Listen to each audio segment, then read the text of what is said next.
Assalamualaikum warahmatullahi wabarakatuh.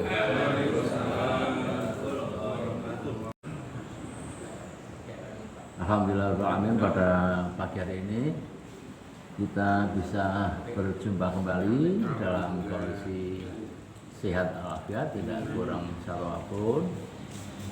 Semua karena ridho dan rahmat Allah, dan itu ditujukan kepada orang-orang beriman, bertakwa. Barang siapa yang selalu berharap-harap untuk silaturahmi, untuk mengasihi Allah, insya Allah sehat lahir batin, akan diberi kenikmatan yang luar biasa. Nabi berkata, yang maksudnya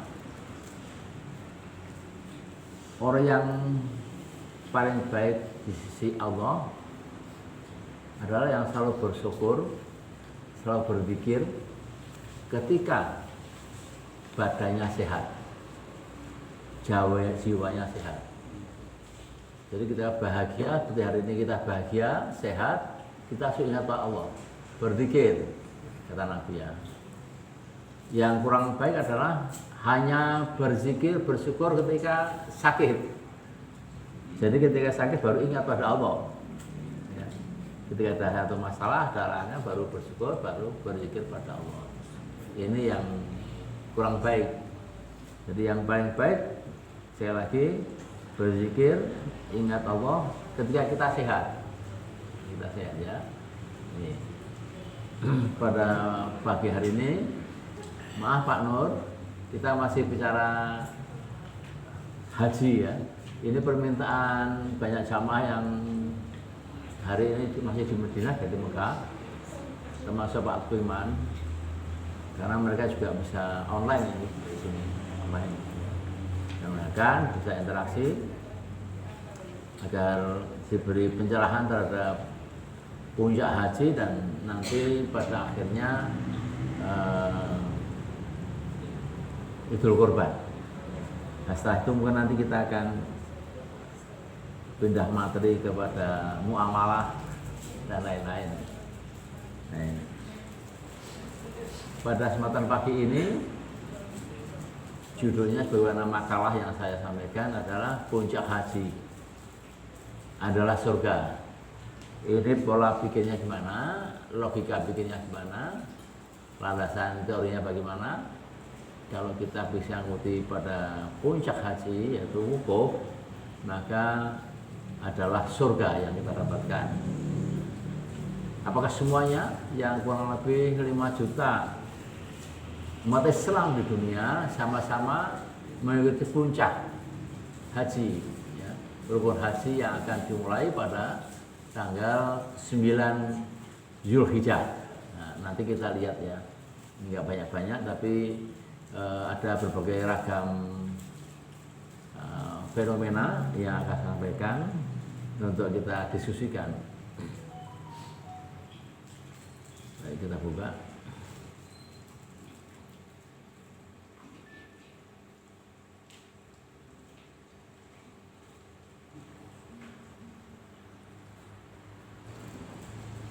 Sebenarnya kita paham bahwa pekan depan akan ada puncaknya haji, ditandai dengan apa? Dengan wukuf.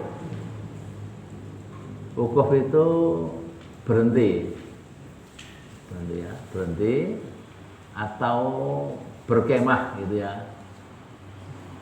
Tidak kurang 5 juta semua berkemah.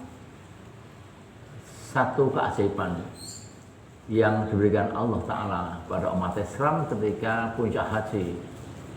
Kita bisa bayangkan 5 juta kumpul dalam satu titik, kok cukup?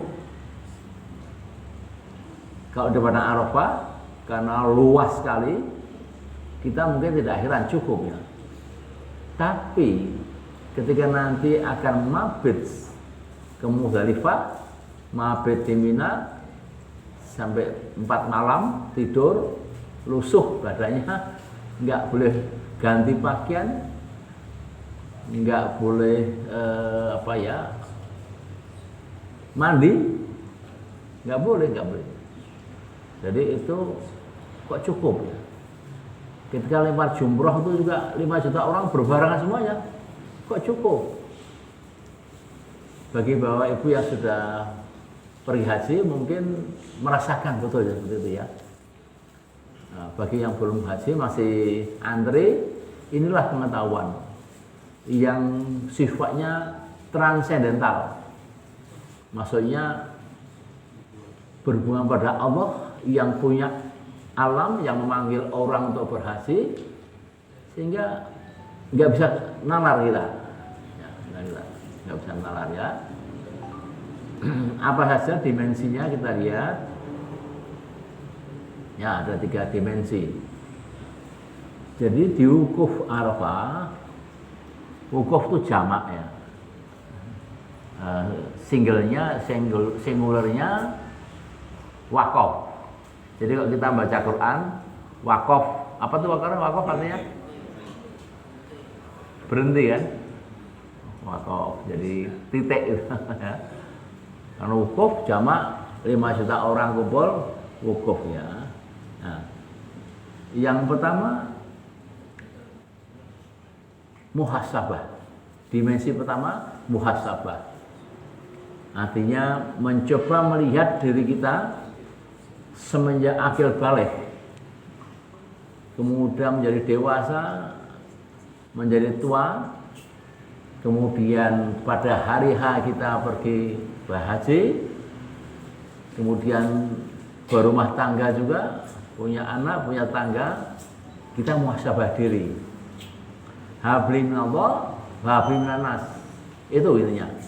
Kesalahan apa yang hamba lakukan padamu ya Allah? Dosa maksiat, dosa syirik, dosa awas saja, maka itu muhasabah. Di wukuf itu adalah berusaha untuk muhasabah. Ya. Dosa sesama, hablum minanas, juga harus kita koreksi pada diri kita ini. Sejauh mana kita banyak melakukan dosa. Disuruh kita nangis sejadi-jadinya kepada Allah, mohon dihapus, diampuni semuanya. Itu yang muhasabah, dimensi pertama. Dimensi kedua adalah taubatan nasuha. Ya, sebagaimana surat Tahrim ya. Menyesali, pertama syaratnya kalau taubatan nasuha itu, yang kedua berjanji pada diri sendiri tidak mengulangi apa yang ada dalam dimensi pertama itu, tidak mengulangi. Menyesali dan berjanji tidak mengulangi, dan sibukkan hari-hari dengan ibadah. Ya. Maka kalau haji mabrur itu pulang haji dia banyak ke masjid, banyak sedekah, banyak bertetangga, ya, ingin selalu ibadah terus. Itu yang mabrur. Tapi yang nggak mabrur, pulang haji podo wae. Hajinya bukan mabrur tapi mabur. Itu ya, banyak terjadi seperti itu. Kita ditanya, "Loh kamu tuh pulang haji kok podo wae, nggak ada peningkatan, ada adzan barang santai saja." Loh, haji kan lain dengan sholat. Ya. Aku mau sholat mau enggak itu kan nanti di rumah kan boleh, tidak harus ke masjid. Ini satu paradigma pemikir yang salah. Ya. Mestinya ya harus rajin ke masjid ya. Kemudian rajin silaturahim, zakat, infak, sedekah dan seterusnya. Justru malah diam, banyak diam di rumah ya, tidak banyak melakukan aktivitas dakwah dan macam-macam. Ini yang salah ya, harus disibukkan dengan ibadah. Dimensi yang terakhir, maka dari satu yang kita lampaui, dimensi pertama kita lampaui, dimensi kedua kita lampaui, maka hadiahnya di Allah adalah taubat diterima. Ya. Surga balasannya al-haju mabruron ilal jannah. Kata Nabi ya. Jadi tidak ada balasan lain haji mabrur kecuali jannah. Ya. Semoga jamaah Masjid 10 pagi ini baik yang on air, yang online, ya, dan juga kita semua yang sudah berhaji ini masih memiliki predikat haji mabrur. Allahumma amin. mahal ya, mahal sekali haji itu. Tidak hanya biaya, tapi juga upaya untuk bisa meraih antri kota itu juga, waduh, sekarang antrinya sampai 35 tahun Pak. Ya ini dialami anak saya yang nomor 3 itu sekarang usianya 38 tahun, yang nomor 3 antri sama istrinya 35 tahun. Kalau 35 ditambah 28 berapa itu? 70 tahun. Apakah itu semua masih bisa jalan dengan normal? Ya ini kan sesuatu yang menjadi PR kita semuanya, bahwa haji ini fisik, benar fisik.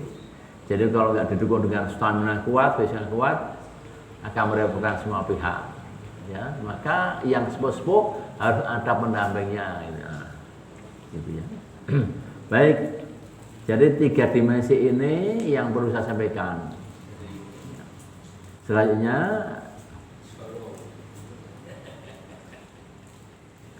kita lihat puncak haji adalah rukun. Jadi siapa yang berhasil tidak bisa mengikuti puncak haji, maka tidak sah hajinya. Harus diulang tahun depan. Apa itu? Kita lihat ya. Nah, kita lihat. Lihat namanya. Ada 2 gelombang, gelombang pertama yang hitam, gelombang 2 yang merah. Kalau kita lihat dari peta ini, Indonesia terbang menuju Bandara Jeddah. Ya. Kemudian yang Tamatu itu menempuh perjalanan lewat tol ke Madinah, jaraknya 425 km. Ya. Hampir sama dengan Semarang Semarang Cikampek ya. Cikampek.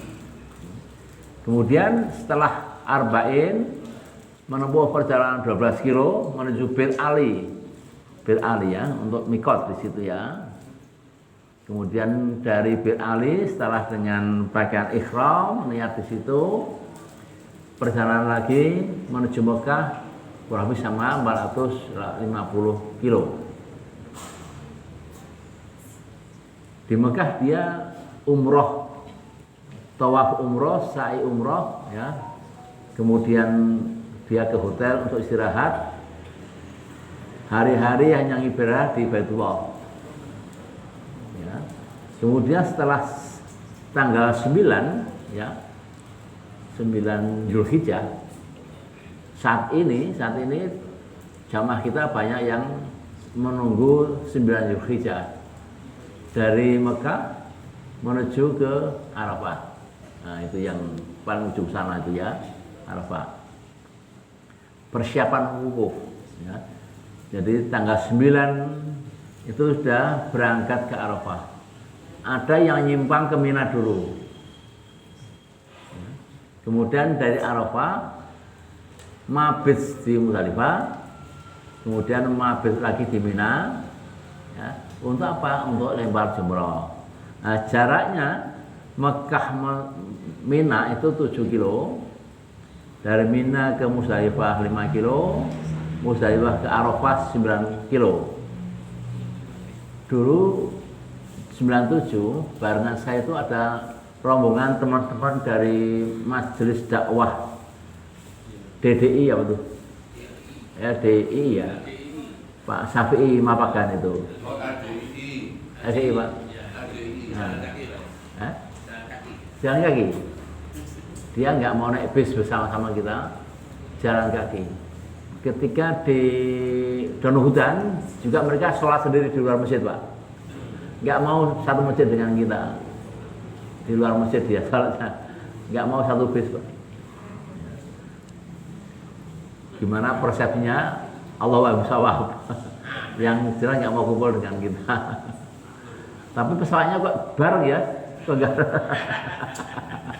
nggak pesawat sendiri gitu ya. Inilah jadi setelah dari Mekah ini selesai, kemudian tawaf ifadah, kemudian sa'i, tahallul pertama. Tahallul pertama ini belum boleh berjima Pak Hita. Boleh. Tahan dulu. Ya Pak Salib. Yang pertama adalah masuk ke Baitullah. Angka nomor 1 ini Baitullah ya. Kemudian dia masuk ke masjid untuk tawaf. Yang tengah-tengah hitam itu adalah Ka'bah. Disitulah kita tawaf. Dan sa'i, Safa, Marwah. Di sini adalah sumur Yam-Yam. Sejak Nabi Ibrahim nggak pernah sat ya, nggak pernah berkurang. Ini ya. Dan di sini pengalaman saya 97 ada juga banyak copet Pak sini. Hati-hati ya, banyak copet. Pakai jilbab itu ibu-ibu ternyata copet. Jadi dimanapun di rumah Allah saya nyopet ya. Ketangkap, saya lihat wah ketangkap itu ya. Di luar ya? Di luar. Di luar pakai di Indonesia Pak. Pasar Ungaran itu ya. Pasar Ungaran ya. Ini yang kemudian salah nomor 3, sa'i selesai, tawaf selesai, dia menuju Mina deh. Ya. Mina ini sebagian dilakukan oleh jamaah-jamaah negeri bagian dari Arab Saudi ya, Mina. Juga dari Afrika yang orangnya besar-besar itu kuat ya, maka dia ke Mina dulu mendekati Arafah. Nah ini Arafah di atas nomor 5 itu Arafah. Disitulah kita akan kemah ya. Kemah. Kemudian dari situ kita mabit ambil kerikil di Musdalifah nomor 6 untuk persiapan lempar jumroh ya. Kerikilnya banyak di Pak. Oleh pemerintah Arab Saudi memang disediakan kerikil ya. Ya. Jangan yang besar-besar Pak, nanti kena uang nanti apa ya. Ya. Ya. Jadi kita sedikit Pak Anwar nostalgia ya ya. Dari Musdalifah mabit kemudian kita ke Mina. Di sini ada gambarnya. 8 ini Aqabah ya. Jadi di sini ada jumrah. Jumarat ini ada 3, Ula, Wusta dan Aqabah. Ini yang kita lempar. Ini gambaran setan Pak. Ketika Nabi Ibrahim akan nyembelih itu kan digoda oleh setan iblis ya. Sampai 3 kali godanya. Dan karena itu fa'alhamaha fujuraha wa taqwaha, maka seorang nabi ya dia komitmen bahwa mimpinya adalah ilham, tetap menyembelih anaknya dan diganti dengan gibas. Ini perspektif yang lain ya, kita lihat yang lain juga. Nah ini lebih urutan haji. Di sini 8 Zulhijjah, persiapan menuju Arafah, dia ada di Mina. Kemudian wukuf tanggal 9, mabit tanggal 9 juga malam. Kemudian 10, 11, 12, 13 Zulhijjah. Ini puncaknya haji di sini ini. Kemudian tahallul awal, melontar jumroh, tawaf ifadah, sa'i haji. Nah, kemudian tahallul manakala belum tahallul di Mina. Ini masih tahallul pertama, belum boleh berjima. Ya.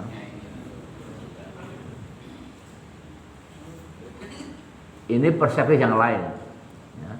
Kondisi seperti inilah nggak ada pohon-pohonan, tapi sekarang ini banyak pohon menghijau. Ya sekarang ini kering kerontang ya, sekarang menghijau. Ini perspektif yang lain gambarnya.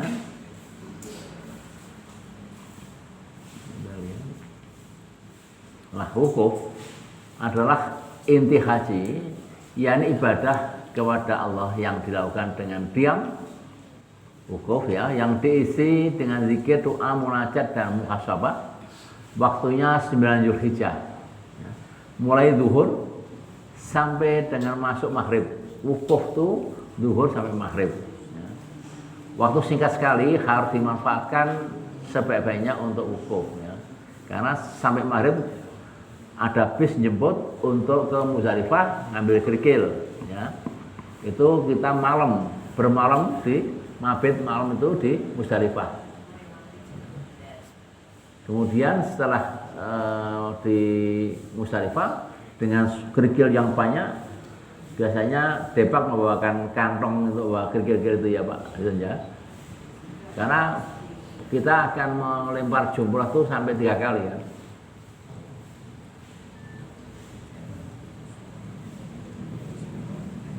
Nah ini nafar awal atau nafar sani gitu kan. Nafar awal menginap di Mina tanggal 10, 11. Malam 10 nginap di Musdalifah.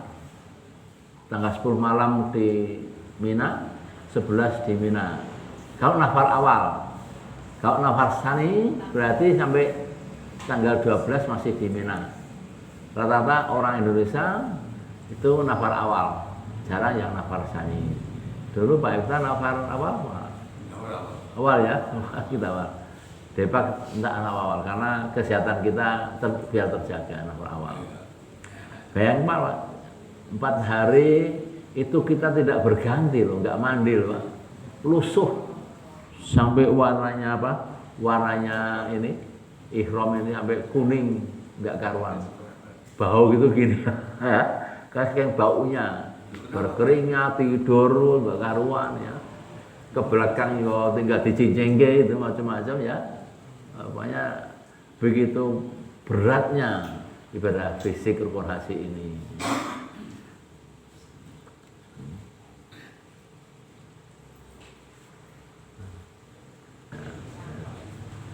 Cukup sampai di sini untuk dielaborasi barangkali ada yang belum paham, baik yang online dan juga yang offline pada hari ini.